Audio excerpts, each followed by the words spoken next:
we're joined now by the editor-in-chief and founder of the Bhekisisa Centre for Health Journalism, someone who I think we all got to know very well during the pandemic, Malan. Mia, good evening to you, and thank you for your time once again. In a way, we're discussing the end of an era. If we go back sort of 2 years and 4 months or to March 2020, it is still amazing to me how quickly people took to face masks. I don't think I'd ever seen a large group of South Africans wearing face masks in public before that time, and yet within the space of a week, everybody was. Yes, Stephen, surveys show us that people really increased their mask use when infections went up, so during a wave, and in interwave periods, that decreased again. And if you look at data of some surveys, the mask use between March 2020 and March 2021 increased heavily from about 50% to 85%. But it started to go down again in the past few months, and now, of course, we are at the stage where we need to have regulations that's proportionate to the severity of disease that the current variant causes.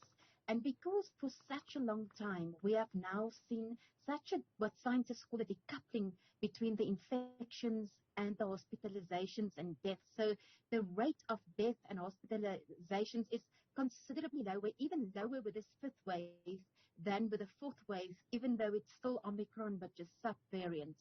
So that is part of the reason why we have now removed these regulations, because the threat of severe illness is no longer as bad as a year ago.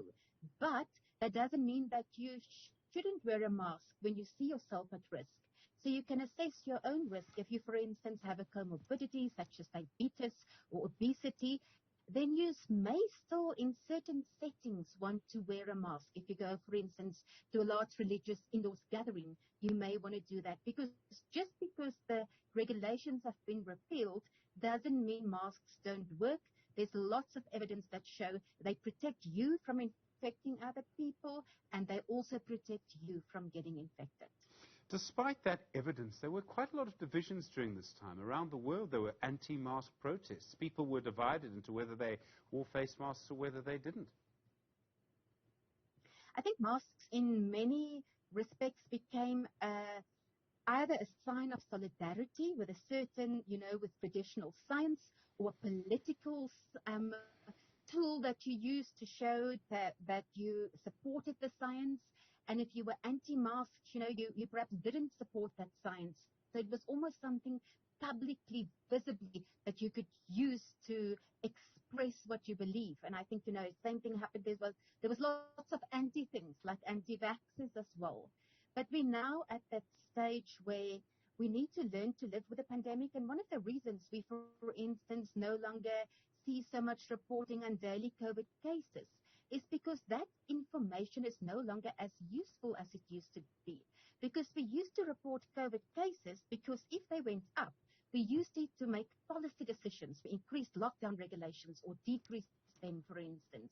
But we're not going to use that now. Nothing is going to really happen when they go up. We're not going to go into a lockdown again. What we now need to keep track of is the consequences of infections. So in other words, hospitalizations and deaths, and we need to keep careful track as to whether a new variant arises. We don't really know what's going to happen. No one can for sure say what's going to happen with variants, whether we may perhaps get one that causes more severe infections. We just don't know at the moment. The pandemic started very quickly. It seems to me like it's going to end very slowly, and that there's no point at which we can sort of say that the pandemic is definitely over and that's the end of COVID. So I think scientists say where we are now at in South Africa is we in the transition period from a pandemic to an endemic.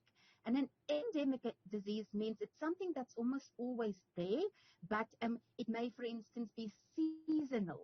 So, for instance, if you look at flu, for instance, we may see COVID becoming something like seasonal twice a year in certain seasons to start to behave more like other respiratory diseases. But, it's important that we now focus on how to integrate COVID into general health services, because we can't forever have COVID clinics for vaccination. They need to be integrated into normal services. And if we look at HIV, for instance, you may remember that 20 years ago we had all these HIV clinics. If you wanted to have ARVs, there's a special clinic to which you went. Now it's all been integrated into our service. And I guess that is where we want to move towards with COVID, to make it part of our general health services, because it's clearly not going to disappear forever. It's just going to become more manageable and more endemic. Malan, thank you, founder of the Bhekisisa Centre for Health Journalism. Do appreciate that update, and thank you for always being available for us during this time. Really do appreciate it. Malan, of course, a regular guest for us during the pandemic. Well,